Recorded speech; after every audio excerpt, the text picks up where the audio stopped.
Absolutely, and we just got done shooting an episode of Martin County on TV. Would you like to see that right now? Let's do so. Hi, I'm Jeff Hagen. I'm manager of the Fairmont Photo Press, and today joining me we have a business owner from the city of Fairmont in Martin County who's been involved with this business for a number of years. We have Glendon Olson with the Good News Bookstore. Glendon, welcome to the show. Thank you, Jeff. It's good to be here. Well, we want to talk about your business itself. It's the Good News Bookstore, but can you tell us how you got into the bookstore business and why did you do it? Okay, back in the 70s, I was teaching school. I taught school for 15 years, and I thought, am I going to do this until I retire? And I thought, I don't think so. So I started looking for businesses, and I looked at hardware stores, and none of them were around here, and just didn't quite seem to be the thing that I was looking for. And then our pastor knew about it, and he said to me one day, how about a bookstore? And I thought, I wonder about that. And I'd seen the bookstore here because it had been here since 1946. Oh. A pastor by the name of Dexter Collins founded it, and it was over between 1st and 2nd Street at that time. And so I went to visit him, and he said, well, there's other people considering it. And he said, finally, you're next. And it was just kind of like process of elimination. And so finally he said, yeah, I think I'll sell it to you. And so in our conversation, he was kind of known for doing something unusual, and that was standing on his head. And he said, do you want to see me stand on my head? And we said, sure. So he got right down on the floor and stood on his head. And this was also kind of interesting because he was 89 years old at the time. And so it was time for him to retire. And the piece of advice I got was, quit before he did. So I don't know, now it's not that far away. It goes pretty quick. And so then I got into it, and I wanted to do something different than teaching. And so that was in 1978. Well, like many businesses, things change over the years, and because you've been involved so many years, what have you kind of noticed as far as what's changed through those years? Oh, so many things have changed, especially downtown Fairmont. Yeah. Downtown Fairmont used to have a lot of retail stores, and now there aren't so many. And we've even seen this in the big marketplace, big box stores, even name brands that have closed their doors. And in Fairmont here, it's been because of retirement or relocation or just doing something else. And so I'm just glad to be around. And over the years, the change I've seen also is in our churches and young people going to church, and the sizes of Sunday schools. A lot of the congregations are getting smaller, and people are getting up in years, and so then there aren't the kids there anymore. Sure. And that's a big change. Oh, yeah. Let's take a little bit of a break. As you know, TV has been in Fairmont. We've had local television for a number of years. And so why don't we take this little break and take a look at a segment we call Martin County on TV Flashback. One lifestyle that disappeared with the change in time were the car hops that used to serve us at drive-in restaurants of the past. Reporter Len Tweeten visits with two former car hops at a drive-in from Fairmont's past in this week's History Moment. This is Lenny Tweeden at the Martin County Historical Society's Pioneer Museum. About a year ago, we interviewed and talked to some people that owned restaurants, drive-in restaurants that are no longer in existence. And it's kind of a follow-up now. Today we're going to talk with a couple of people that worked at the drive-in. They were car hops, and I believe they both worked at the feed bag. I'll introduce them. To my left is Jerry Martin and Kate Lavin. Okay, to begin with, if one of you could just tell us, you both worked at the feed bag? We did. I think it was the summer of '75. Okay. What are some interesting experiences that you remember, some things that kind of stick out in your mind from your time working there? I think working at the feed bag as a car hop was everything everybody thinks of as a car hop job, except for the roller skates. Well, we didn't have roller skates, but other than that, it was just a terrific summer job for a high school girl. How many summers did you work there? I think I worked there 2 or 3 summers, probably starting 9th grade. Did we work like 9th, 10th, and junior year? Yeah, that's probably right, and I think I maybe worked there 2 summers. Okay, was this a job that was in, kind of demand for kids at that time that were in high school, more so than maybe inside a restaurant as a waitress? I think so, just because of the fact that it was summer and everybody wanted to be outside. It was kind of fun. It was a regular outdoor drive, and there was very little indoor seating at the feed bake. So it was the kind of place where you came in your car or your bike or you walked, and we got to be outside all the time. It was great. What I liked about it was that you either started work at 4 or at, I think, 5:30, 2 shifts. So the early person would come at 4, the second person would come at 5:30, and so you had your whole day free, because we would be playing tennis, swimming, riding our bikes, oh, gotta get to work, time to go, 4 That's o'clock, right. so Right. you really had your day in the summer to enjoy the outdoors, and then work in the evening, and then a lot of times friends would come out there, so it was kind of social even though you were working. Yeah, I was thinking, I recall, one of the summers in particular, I recall seeing people we didn't know maybe 4 or 5 times. So in other words, this was a real local place, regulars. Sure. So it's kind of the hangout of the kids at that time. Right. And plus, we were good friends, and we both worked there. And Right. then we were friends with the other people that worked there. So it was going to work and really knowing everybody. That part was Right. enjoyable. Right, and it was summertime, so a lot of teachers that we knew would come and that was a lot of fun, because we knew them all too. We knew their cars, and it was kind of fun to have. I know Mr. Perrin was a big tennis player, and I know he would go and play tennis with Mr. Zinner, and they'd play tennis and then come out to the feed bay for a root beer or a float or something. Do you remember what you were paid for working there at that time? We were just talking about that. I Yeah. think maybe like $1.40 an hour. I think we never broke $1.50. I don't think. And the thing was, I don't think I really came home at the end of the summer with much at all, because we ate so much. The food was great. The food was great. And so and because you were starting around supper time, Sure. I would a lot of times just plan to go there and start by eating dinner and then kind of starting work. Sure. And we paid for the food that we ate. And so a lot of times, many evenings, I remember thinking, wonder if I actually earned anything tonight. Now, did they tip car hops at that time? Sure. We would get tips. Yes. And remember, we were talking about this was someone we called affectionately Chicken Man. Yes. Who would come in and order a half a chicken religiously, park in the same spot in the lot, never varied, and we'd kind of argue over who got Chicken Man, because it was a guaranteed quarter tip. He would always leave one little shiny quarter on the little green plastic mat. Remember when you go pick up the That's tray? right. That's Chicken right. Chicken Man would leave you the quarter. So, and that was considered a good tip, remember? Oh, absolutely. That's why we kind of fought over it a little bit, 'cause it was There's a Chicken good. Man, he's mine! That's right.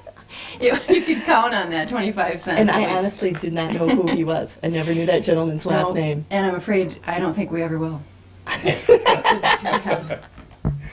Okay, you mentioned chicken for Chicken Man. What were some of the favorite things on the menu that you recall that people like, or yourselves? Definitely the hot beef sandwiches. Yeah, I think she was Feed Bake famous. for the hot beef sandwiches. Eleanor would cook these roasts all day, and then the sandwiches were served on a kind of a rye or a dark bread rather than a bun, and people liked that. I think they were just. She was known for them, and I think it was her recipe, or it was the family recipe Right, anyway, a secret for sure. recipe. Secret recipe. And the Feed Bake did not serve French fries. No, it was tater tots. And you could get a large tot or a small tot. And that's how it was even on, remember the big painted board Right. sign? That's right. Where you drive in, because it wasn't like the drive-ins that were probably a little bit more modern, even back then, where you drive in and there'd be a menu right by your driver's side window. Sure. The menu was painted on a big white board in the parking lot. So you kind of had to be reading the board, and there'd be large tot, small tot, tater tot were probably... That's right. And there was potato salad, but there were no French fries. What about the prices of the items on the menu? Do you remember just generally what they were? Well, I was looking at that little menu I found. The most expensive thing was the shrimp in a basket dinner. At Sure. $2.95. Okay. And the least expensive was getting tea for 15 cents, Okay. which was a little better deal than coffee. A little bit different than it is today. More of a bargain. Well, how many years did you work there, did you say? I think I worked there 2 summers. 2 summers? Yeah. And I think I was probably there 3. What are some of the most interesting or unique experiences you remember from that time working at the feed bag? The one thing that I think Jerry and I will never forget is the what we refer to as the rock in the door, because this was a small drive-in. Like I say, there's very little indoor seating, maybe a couple of stools for people to sit on, and 2 screen doors at either end. And so you would get an order, go out and take an order with a pad of paper. As Joe mentioned, there was none of this speaker box, A&W style speaker box ordering. We'd go out with a piece of paper and take an order, go back in, give Eleanor the order so she could make the food, and then we'd put it on a tray, and then you would go out one of the screen doors, and it was typical if you were carrying a heavy tray with mugs of root beer and hot beef sandwiches, you would kick the door open. Well, it was a gravel lot. And so many times a little rock or stone would catch in the door as you were kicking it. The door would immediately fly back in your face, and if you were not really, really fast, that tray of food was either on your lap or on the floor. So you had to be real, real sharp, very attentive, and very fast. Sounds interesting. A lot of people probably don't know where the feed bag was located. Could you tell us where it was located? Out on Albion Avenue, as you drive past, was it Hall Lake? Past Yes. Hardin's Market? Yes. Right in that yes. area. Yep. On the way to the Yes, Sterling Hardin's. House. That's right. Okay. Well, Kate, Jerry, thank you very much. Appreciate your taking the time to come in and talk to us. Thank you. Thanks for having me. Thanks again. This is Lenny Tweeden for Hometown Focus. Martin County on TV flashback. We're back, and we're talking with Glendon Olson. He is the owner of Good News Bookstore, and we've been talking about some of your history with the store itself. But it also, as in many businesses, it has to have some kind of a passion. What drives you to have this store? Well, our little slogan is, we're more than a bookstore. And so we not only have books, but we also are kind of like in a ministry, or let's say a faith store. Okay. And we serve all churches, and even people that don't go to church are certainly welcome. And one of the things we want to get across is that we want to encourage them in their relationship with the Lord and prepare for eternity. And so it's kind of like if you were going to a special occasion, you would take some time getting ready, dressing up, and being ready to go and do whatever occasion it is. And so that's kind of like being in a dressing room. And I look at life as all of life being like a dressing room. And it's a dressing room for the future, our destiny beyond this life. Okay. And so one of the things then is to get to know the Lord and not just know about Him, but to actually know Him. And so that's the passion that we have behind the store. Okay. Well, you mentioned that you're more than just a bookstore, and I know you have some products here. Maybe tell us a little bit about what else you offer besides books. Christian books that you have in the store. And we do special order books, all kinds of books. Sure. Not just the Christian ones, but others too. One of the products that we have is made locally, and local things are always fun to have. There's a lady from the community that makes these, and she does a nice job. She does a variety of subjects and topics and colors and things for kitchen towels. Okay. And she's excellent at doing these. This one happens to be about coffee, so I don't know if it's coffee time yet or not. And then another thing that we have is that's neat. A little cross. And we have different styles of these, and they just fit in your hand nice like this, and you can hold them to give you a tangible reminder of your faith.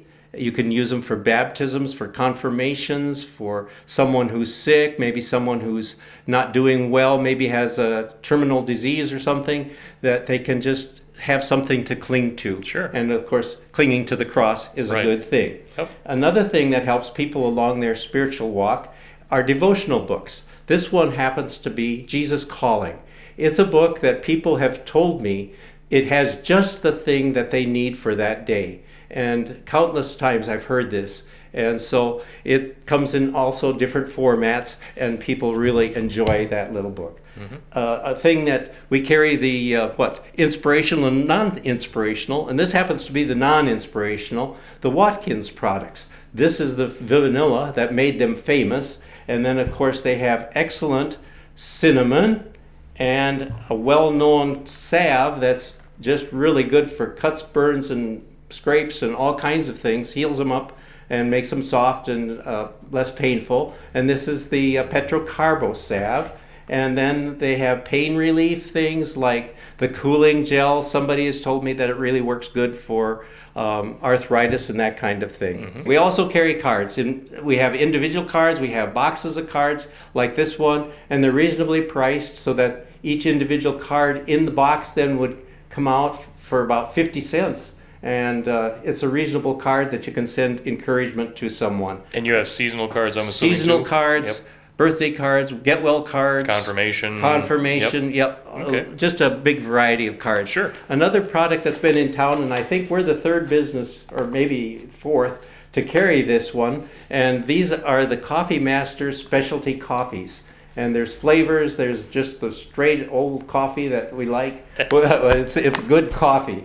And then like for your Bibles and other books or things, we have cases that you can carry and put your Bibles or notebooks, or I suppose you could even put a note tablet in one of these things too. Sure. So those are some of the things that we carry. And you have much more, but they have to come to your store to be able to find that. So speaking of coming to your store, how can people find the Good News Bookstore? Okay, we're easy to find. We're in downtown Fairmont, and you can drive downtown Plaza to 3rd Street and then take a right, and we're just around the corner. We're the only business on the right-hand side of the street there. Oh, okay. And so we've got good parking. Most of the time you can park in front of the door if you want, and then there's a city lot right next to us across the alley. Well, I've been in the store myself. I know you have a lot of great things there. I've actually, one of the things I always liked was all your different types of music that you have, your music books and music CDs, Music DVDs. CDs, so you have a lot of those kind of things too. Videos, and we have wall hangings, we have